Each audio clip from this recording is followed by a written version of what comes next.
Please send help. The marketing team are keeping me captive until I film another episode of Tom Talks Tech. Well, here it is, and this time it's a little bit different. I'm not going to ask you, the IT folks, to do anything. Well, perhaps except ask your DSLs for a bit of help.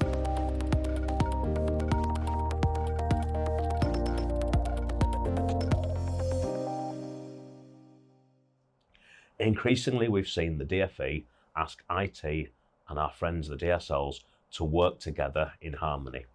I want today to talk to you about something that you can give to the non-technical community in the school to make sure your filtering is working properly. And that is testfiltering.com. Testfiltering.com is a site produced by the UK Safer Internet Centre, who, among many other things, are responsible for taking the DfE's words and turning them into guidance for schools on appropriate filtering and monitoring. One of those things the DfE asks is that filtering is regularly checked to see that it's performing its job. And really, that shouldn't be IT's job. Why shouldn't it be IT's job? Well, there's two reasons. You've got enough jobs, haven't you? Haven't you? Yeah, sure. You've got enough jobs. But also, why mark your own homework? What we need to see is that DSLs can understand what's going on with the filter, what it's capable of, whether it's deployed properly and whether it's working. Because many safeguarding incidents in this country still stem from filtering that's been misconfigured or indeed non-existent. So what are you going to do? You're going to go and sit with your DSL and you're going to show them testfiltering.com. It's really easy to use.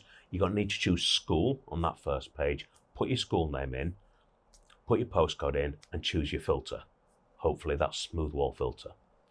This will run the test. It takes about 30 seconds to run the test and you'll see a colourful little bar going round. When the test is run, you'll see some ticks and some little on-off type things.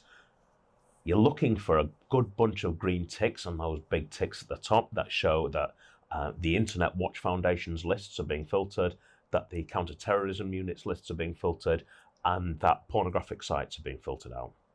Do be aware that the pornographic site test actually makes a background check to a specific domain on Pornhub. This will appear in your logs, but it is an obvious test filtering domain. Just one to be aware of because it can make your logs look a little alarming. Additionally, there's on-off buttons there for two other things. Decryption, which just means, can this web filter see past the domain? Can it see in the encrypted portions of the web traffic? That's the URL and the content. And then there's another one there that's called contextual, which is a slightly unusual name for real-time content filtering.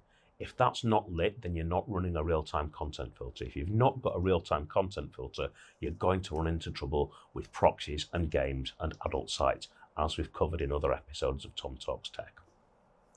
There's also a little button on there to download a PDF report. It's really useful to download this PDF report and share it with senior management or governors so they can see that your filtering is correctly configured. DSL should be running these tests fairly regularly, ideally on a number of different devices and ideally on devices signed in as if they were students.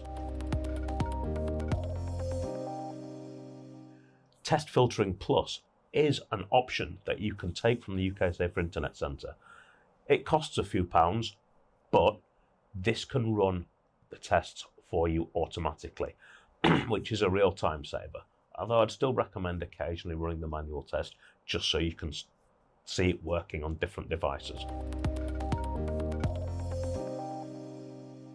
There's a couple of other little blue switches listed on testfiltering.com. These are ECH, which stands for Encrypted Client Hello, and HTTP3. It doesn't really matter whether these are lit or not.